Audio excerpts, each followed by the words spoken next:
Media TV.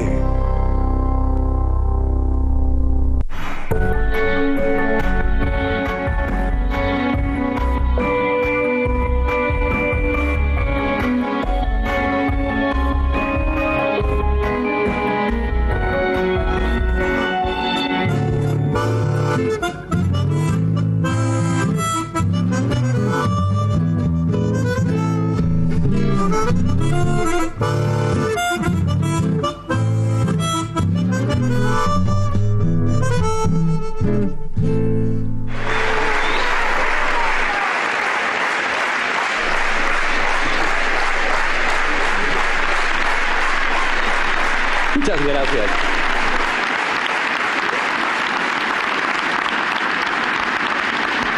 Oigan, muy buenos días a todos. Saludar a todas las personas que estén presentes acá.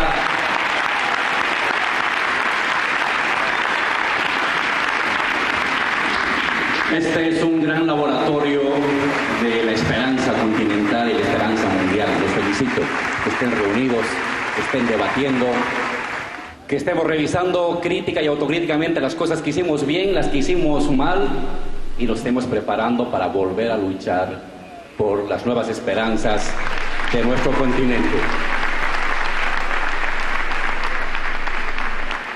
He escrito algunas cosas, un punteo para no correr el riesgo de decir algo que no sea políticamente correcto.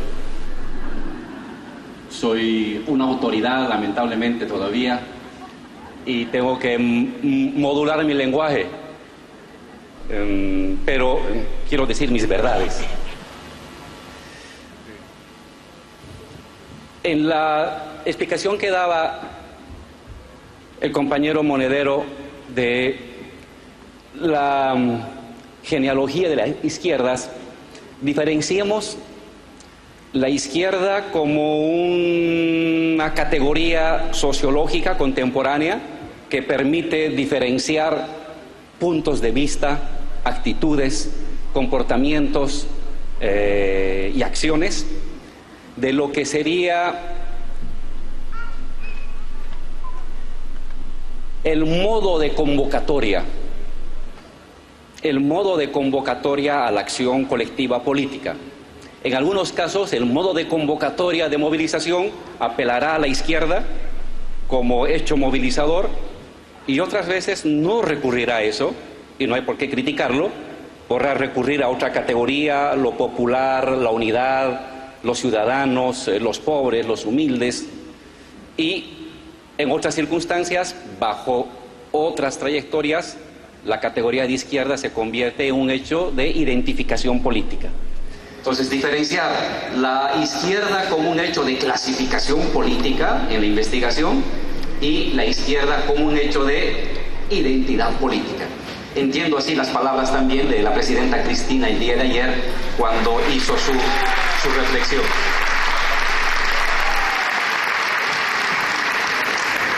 En general, ¿qué hemos de llamar a la izquierda?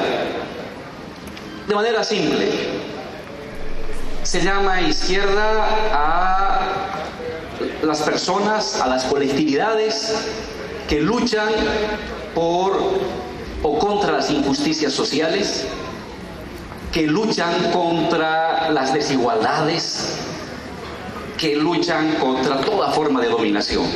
Uno se ubica en el campo de la izquierda si lucha contra las injusticias, desigualdades y distintas formas de dominación en la fábrica, en la familia, en el gobierno, en la escuela, en la universidad, en el campo, en la vida cotidiana. Si tomo ese punto de partida de rechazar dominaciones, injusticias, estoy del lado de la izquierda. Pero no solamente se llama izquierda a quienes luchan, sino a quienes también proponen algo. Al luchar proponen algo. Y proponen la vieja trilogía que viene desde hace más de 220 años de la Revolución Francesa. Luchan por un tipo de libertad social en la que la vida política, la toma de decisiones, las relaciones personales se las pueda llevar adelante sin ningún tipo de coacción.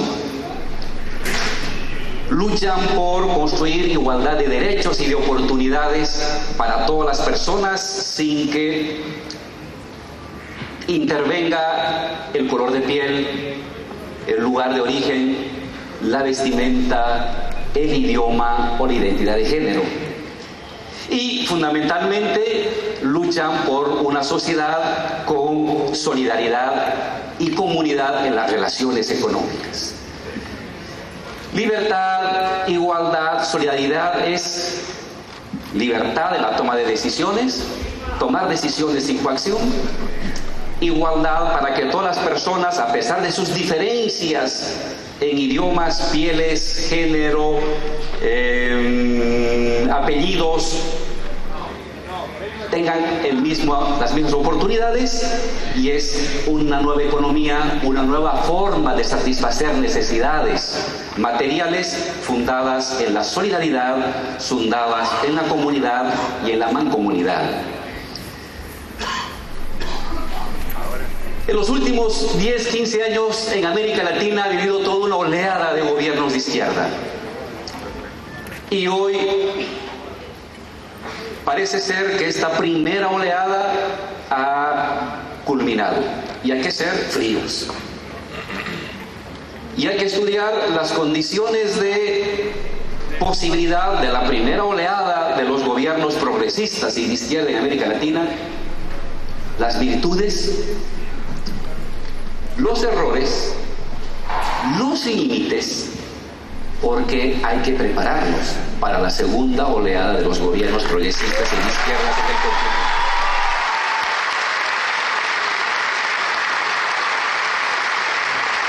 Yo quiero resumir en 8 logros, 6 dificultades, 6 tareas, una esperanza.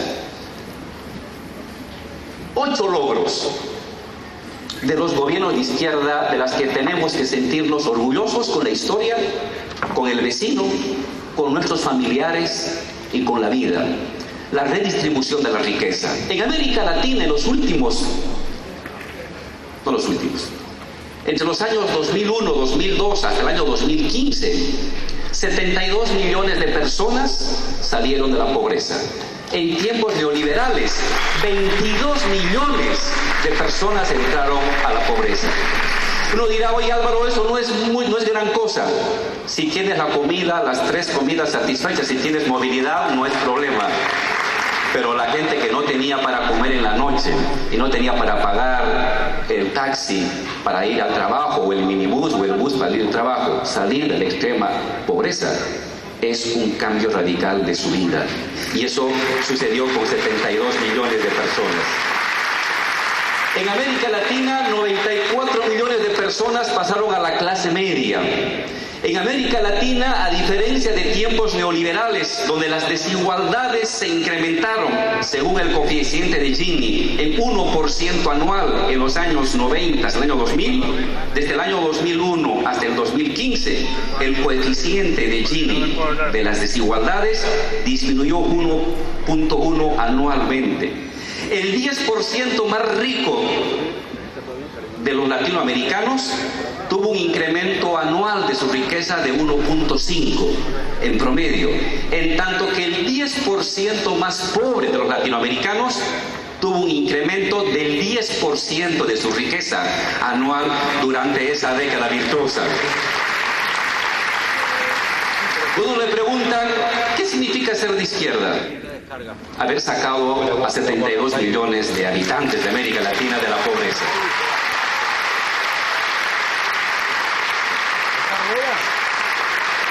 ¿Qué ha significado ser progresista, ser populista, ser izquierdista, ser socialista en América Latina? El fortalecimiento de los sindicatos y de los múltiples movimientos sociales. Nuevas formas de participación como el referéndum, como la democracia comunitaria, como las intersectoriales, como las movilizaciones sociales con efectos estatal que cambiaban o elaboraban decretos, que cambiaban o elaboraban leyes. La democratización creciente de las relaciones personales y un impulso a la gestión del cuerpo en la que cada mujer es y tiene que ser soberana sobre las decisiones de su cuerpo.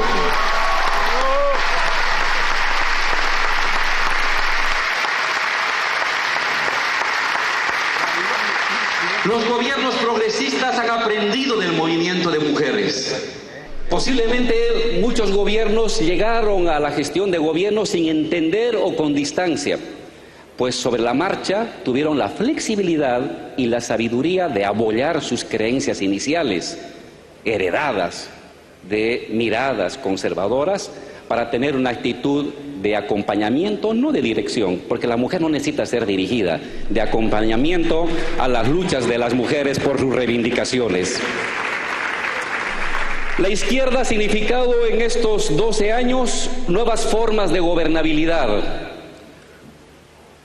Hay gobernabilidad en los países, hay estabilidad en los países, no solamente con coaliciones políticas partidarias. Lo que hemos mostrado al mundo es que la gobernabilidad real, plebeya, que se construye es mayoría parlamentaria, mayoría callejera. Se gobierna desde las calles, se gobierna desde el Parlamento, y la unidad de ambas da gobernabilidad a los gobiernos progresistas.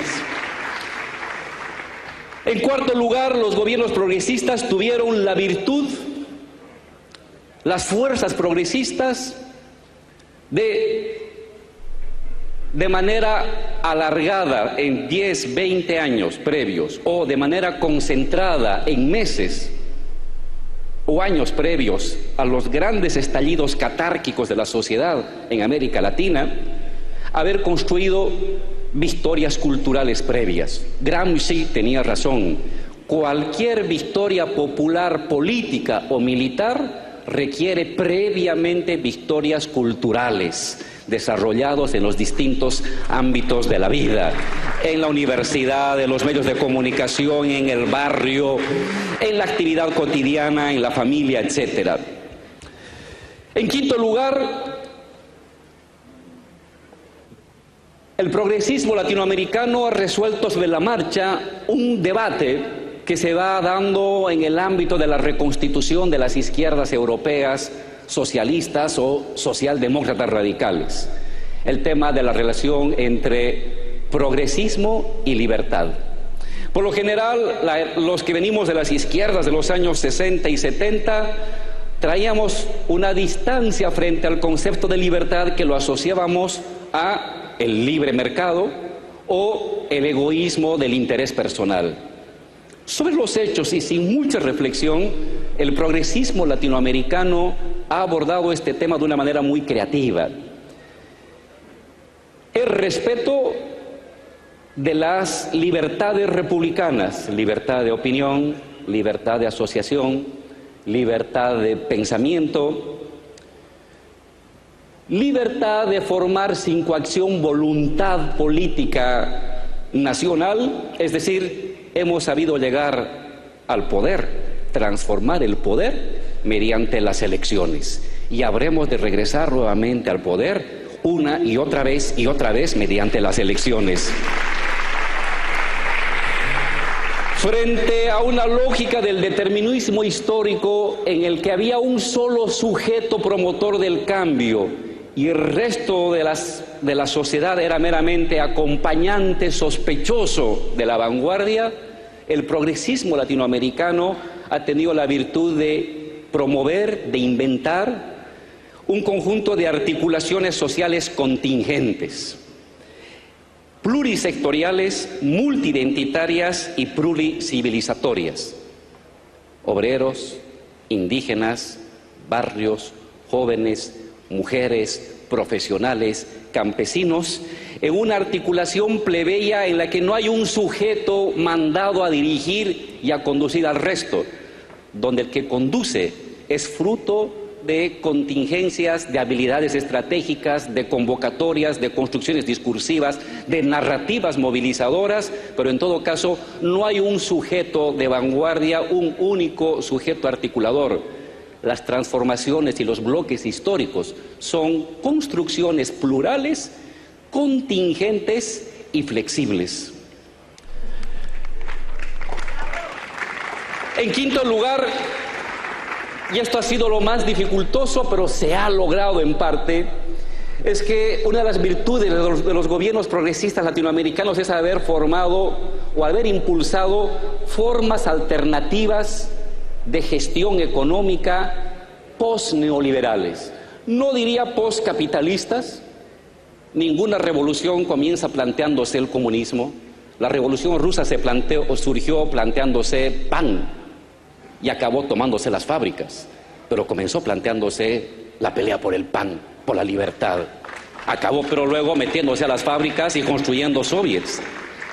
En América Latina hemos tenido la capacidad de ampliar los bienes comunes, tanto estatales como los sociales.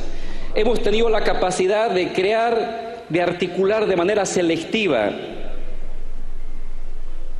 formas selectivas y puntuales de globalización, formas selectivas de protección y de mercado interno, que es un poco lo que ahora Europa, en su lado progresista, está intentando experimentar.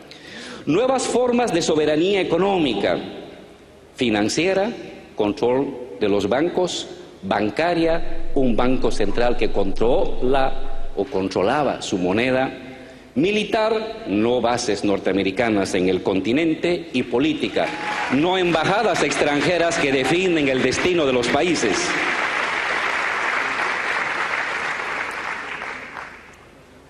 En sexto lugar, como nunca antes, los progresismos tuvieron la virtud de impulsar políticas de integración y de soberanía continental, una internacional progresista que permitió que América Latina pudiera preocuparse de sus problemas, definir sus problemas, ayudarse en sus problemas, sin esperar que el gobierno norteamericano, ni el FMI, ni el Banco Mundial, ni la Unión Europea nos tenga que decir lo que tengamos que hacer.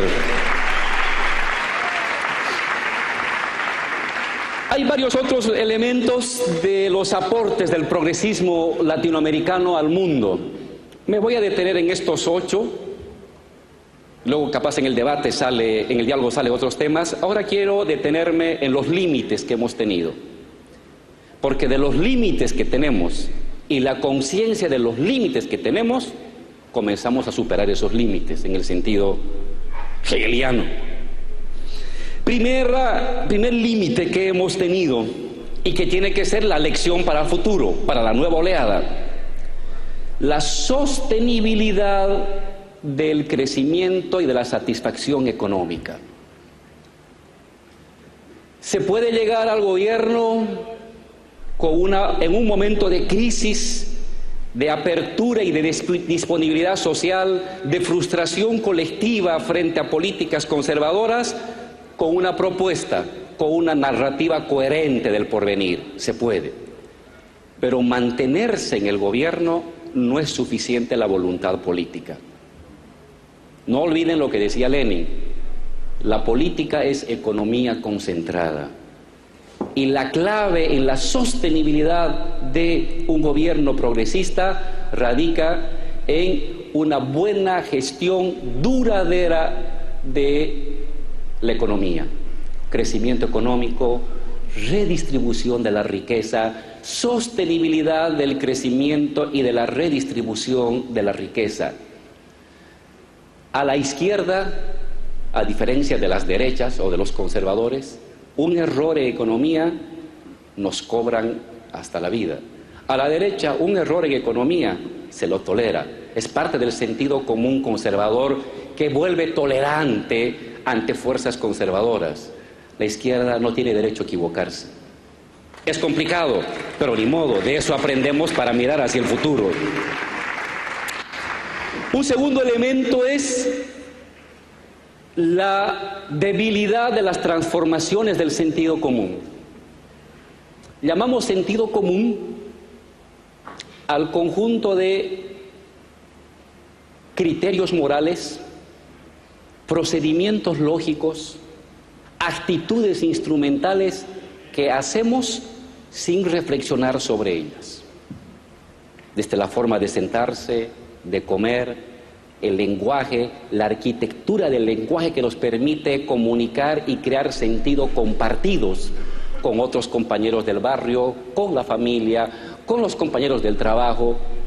Es el conjunto de indignaciones y tolerancias morales que practicamos a diario. Es el conjunto de algoritmos de la vida cotidiana que automáticamente los disparamos, los ejecutamos sin estar pensando en que lo estamos haciendo. Como agarrar este micrófono.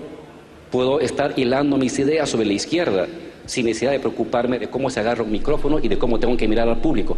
Pues eso es el sentido común. Esos saberes, esa forma de ubicarse en el mundo, esa forma de actuar automática en el mundo, esta forma de valorar instantáneamente y espontáneamente el mundo, que no es natural, que es fruto del sedimento de lo que Marx llamaba la educación, el hábito y la tradición desde que tenemos un día de vida hasta que somos adultos. A eso llamamos el sentido común. Pues el sentido común había sido lo más importante en la política. En el fondo, la política es una lucha por la conducción del sentido común. Y los gobiernos progresistas supieron estar en el momento preciso como fuerzas progresistas, con el discurso preciso, el momento en que un pedazo del sentido común se resquebrajó. Un pedazo del viejo sentido común que asignaba a otros la decisión de las cosas de uno, que apostaba al mercado o a la globalización, la satisfacción de las necesidades, que delegaba en personas, en partidos o empresarios la solución del problema de los pobres. Ese viejo sentido común se resquebrajó en un momento de catarsis social. En Bolivia, año 2001, año 2003, año 2005. Argentina, Brasil, cada país tiene su propio momento de catarsis social, en el sentido gramsciano, que quiebra pedacitos superficiales del sentido común. Cuando se llega al gobierno, uno cree que ese sentido común que lo catapultó a funciones estatales es enraizado. No es cierto. Lo que hemos entendido y comprendido que es el sentido común es más que estos aspectos circunstanciales de la catarsis social, que el sentido común es todo un sedimento conservador, reproductivo más que transformativo, y que si los gobiernos progresistas no hacen un esfuerzo planificado, sistemático, en la educación, en la salud, en la vida cotidiana, en la escuela, en los medios de comunicación, en los libros, en el teatro, en las gestualidades, en las relaciones interfamiliares, en las simbologías, en las formas de unificación, en las formas de preparación, en el orden moral del mundo, en el orden lógico del mundo. Para transformarlo, el viejo sentido común se volverá a reconstituir y se apoderará y desplazará el nuevo sentido común progresista superficial. De ahí la paradoja, que nos ha costado aceptarlo.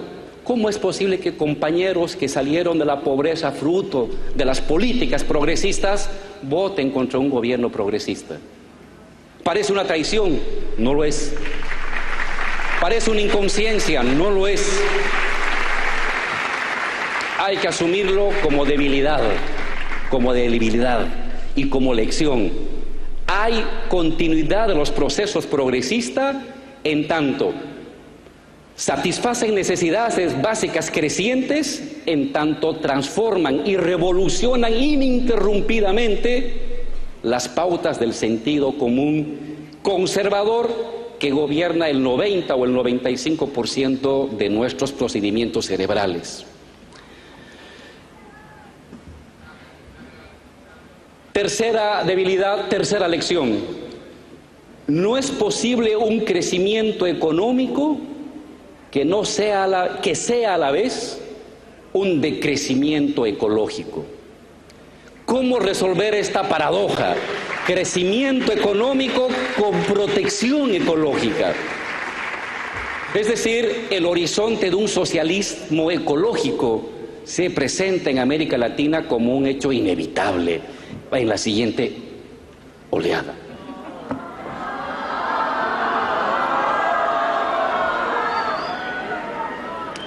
Acorto mi exposición.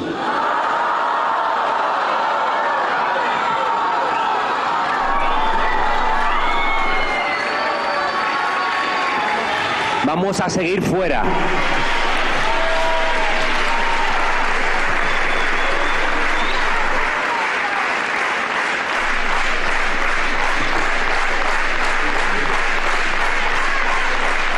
Muchas gracias.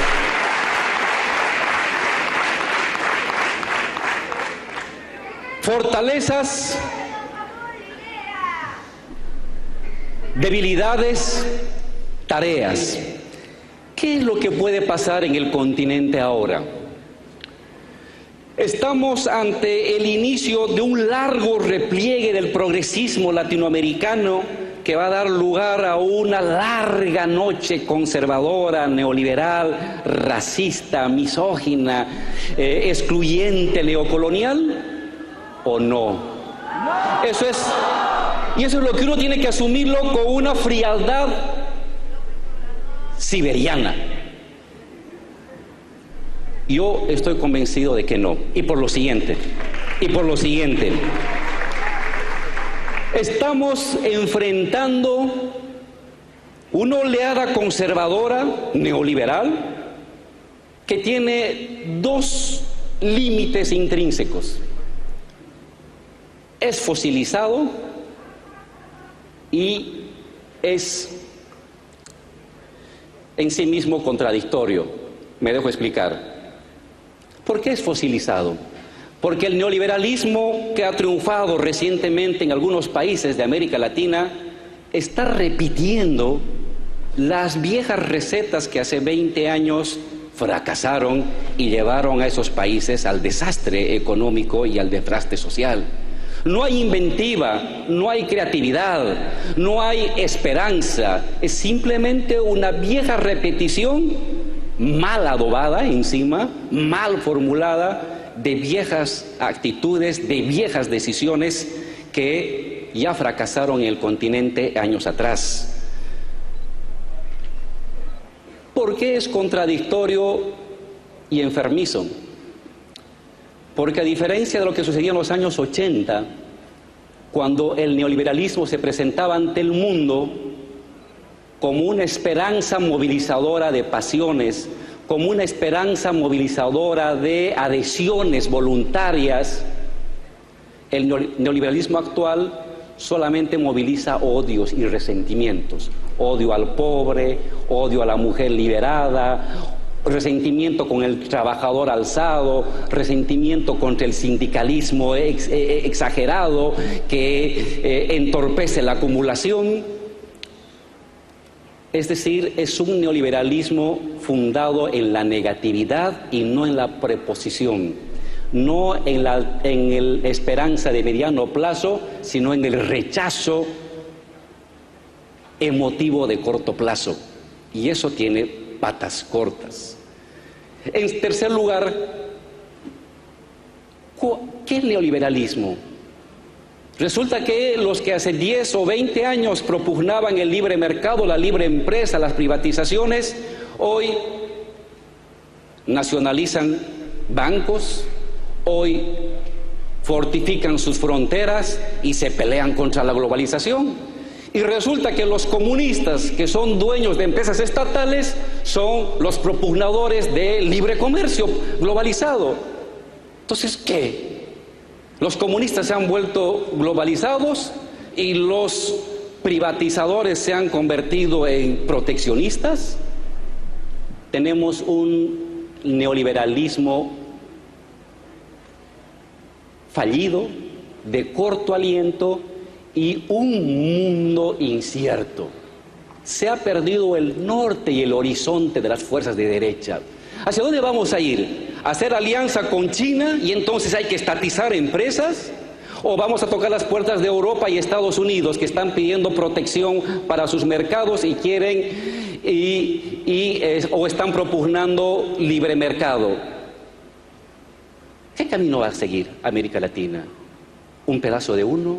¿Un pedazo de otro? No.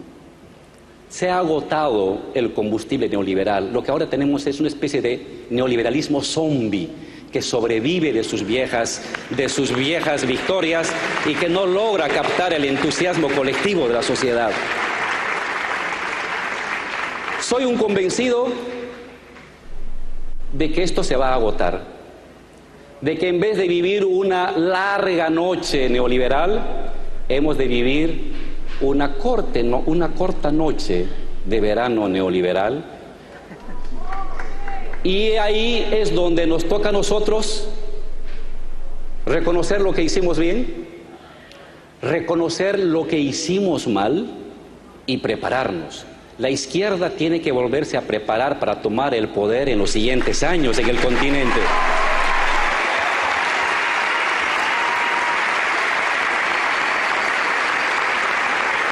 Y esperemos que esta nueva oleada de gobiernos progresistas que vayan más allá de la primera oleada, cuenten ahora sí con un apoyo de otros lugares del mundo.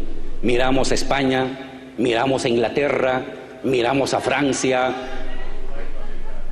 miramos a Italia, miramos a todas partes del mundo, con la esperanza de que no nos dejen solos, de que la siguiente oleada pueda ensamblarse con una oleada continental y mundial que nos permita avanzar mucho más adelante los derechos y bienestar de la población mundial.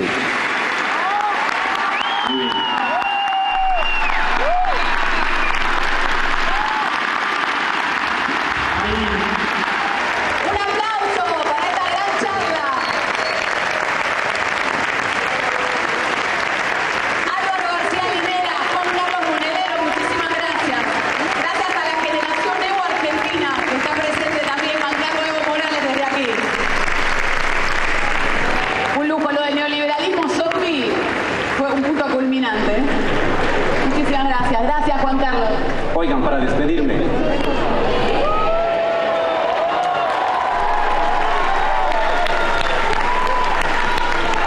En la vida uno crece, pelea, fracasa, pelea, triunfa, vuelve a fracasar, vuelve a levantarse, vuelve a pelear, vuelve a fracasar, vuelve a triunfar. Vuelve a fracasar, vuelve a triunfar, así avanza la historia y ahora hay que volverse a levantar para volver a ganar en los siguientes tiempos. Una maravilla, muchísimas gracias. ¿Lo disfrutaron? Estuvo bueno,